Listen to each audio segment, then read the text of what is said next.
आज हम बात करेंगे द्वितीय वर्ष कला हिंदी साहित्य के द्वितीय प्रश्न पत्र के अंतर्गत प्रथम यूनिट में जो नाटक को लिया गया है, जो कि भारतेंदु हरिश्चंद्र के द्वारा लिखा हुआ नाटक अंधेर नगरी है। ये फर्स्ट यूनिट के अंदर अंधेर नगरी, उससे संबंधित व्याख्याएं और उससे संबंधित प्रश्न जो हैं, ये फर्स्ट यूनिट प्रथम इकाई के अंतर्गत आएंगे। तो आज मैं संक्षेप में अंधेर नगरी की कथा बताऊंगी। भारतेंदु हरिश्चंद्र के द्वारा 1881 में लिखा हुआ अंधेर नगरी नाटक सबसे लोकप्रिय और सबसे प्रसिद्ध प्रहसन है। 6 अंकों में विभाजित इस नाटक की कथा का आधार एक लोक प्रचलित कहानी है। पहले अंक में एक महंत अपने 2 शिष्यों नारायण दास और गोवर्धन दास को उपदेश देता है कि वे भिक्षा मांगने में अधिक लोभ को स्थान न दें। वे तीनों एक नए नगर में पहुंचते हैं। प्रहसन के दूसरे अंक में बाजार का रोचक दृश्य है, जिसमें विभिन्न व्यापारी अपना अपना माल बेचने के लिए नई नई बोलियां लगा रहे हैं। इन बोलियों में जहां व्यापार कुशलता के संकेत हैं, वहीं व्यंग की तीव्रता भी है। नारायण दास तथा गोवर्धन दास भिक्षा मांगने के बाद बाजार में जाते हैं तो पाते हैं कि बाजार में हर वस्तु का भाव टका सेर है। गोवर्धन दास भिक्षा में मिले पैसों की काफ़ी सारी मिठाई लेकर गुरु के पास पहुंचता है और उन्हें मिठाई दिखाता है। महंत पूछता है कि ये कौन सी नगरी है और यहाँ का राजा कौन है।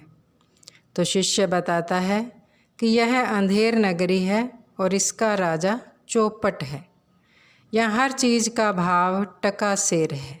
अब आप ये ध्यान में रखें कि क्या नाम दिया है, अंधेर नगरी, राजा का नाम चौपट है और हर एक चीज़ वहाँ पर टका सेर में मिलती है। यह सुनकर महंत कहता है कि अंधेर नगरी में तो रहना ठीक नहीं। तीसरे अंक में महंत शिष्यों से ये नगरी छोड़ने की बात कहता है, पर लोभी गोवर्धन दास सस्ती मिठाई के लालच में फंसकर वहीं रह जाता है, जबकि महंत और नारायण दास नगरी छोड़कर चले जाते हैं। चौथे अंक में नाटक का कथानक दूसरी ओर मुड़ता है। राजा पीनक में गद्दी पर बैठा है। एक फरियादी आता है जो राजा से न्याय की गुहार लगाता है कि कल्लू बनिया की दीवार गिरने से उसकी बकरी मर गई। राजा कल्लू बनिया को बुलाता है तो कल्लू बनिया कहता है कि दोष उस कारीगर का है जिसने कमज़ोर दीवार बनाई। राजा कारीगर को बुलाता है। कारीगर चूने वाले का दोष बताता है तो राजा चूने वाले को, और इसी क्रम में भिश्ती, कसाई, गडरिया, इन सभी को बुलाया जाता है और अंत में अपने कोतवाल को ही फांसी का दंड दे देता है। इसका कारण ये बताता है कि कोतवाल की सवारी निकल रही थी, तभी दीवार गिरी और बकरी मर गई। 5वें अंक में नया संकट सामने आता है कि फांसी का फंदा बड़ा है जबकि कोतवाल की गर्दन पतली है।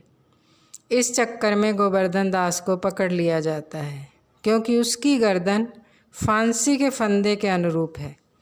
उसे फांसी देने का आदेश होता है तो उसे अपने गुरु की बात याद आती है, जिसने ये कहा था कि ऐसी नगरी में रहना ठीक नहीं है। 6ठे अंक में गोवर्धन दास को फांसी लगाने की तैयारी चल रही है कि उसके गुरु महंत और नारायण दास आ जाते हैं। उनकी समझ में सारा मामला आ जाता है। गुरु गोवर्धन दास के पास जाकर उसके कान में कुछ कहते हैं। उसके पश्चात महंत और गोवर्धन दास में फांसी पर चढ़ने की होड़ लग जाती है। गुरु कहता है कि मैं फांसी पर चढ़ूँगा, जबकि शिष्य गोवर्धन दास की जिद है कि वो चढ़ेगा। इसी तरह राजा, मंत्री और कोतवाल भी वहाँ आ जाते हैं। गुरु शिष्य में लगी होड़ का कारण जानने की कोशिश होती है तो गुरु कहते हैं कि इस समय ऐसी शुभ घड़ी है कि जो इस घड़ी में मरेगा वो स्वर्ग में जाएगा। यह सुनकर मंत्री फिर कोतवाल फांसी पर चढ़ने की जिद करने लगते हैं।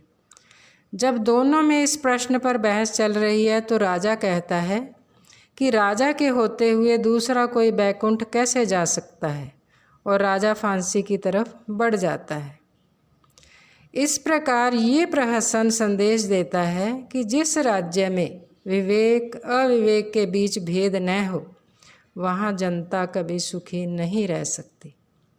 ऊपर से देखने में इस नाटक की कथा बड़ी सरल और रोचक लगती है, किंतु इस प्रहसन के निहितार्थ बहुत व्यापक हैं तथा शिल्प की दृष्टि से भी इस नाटक का विशेष महत्व है।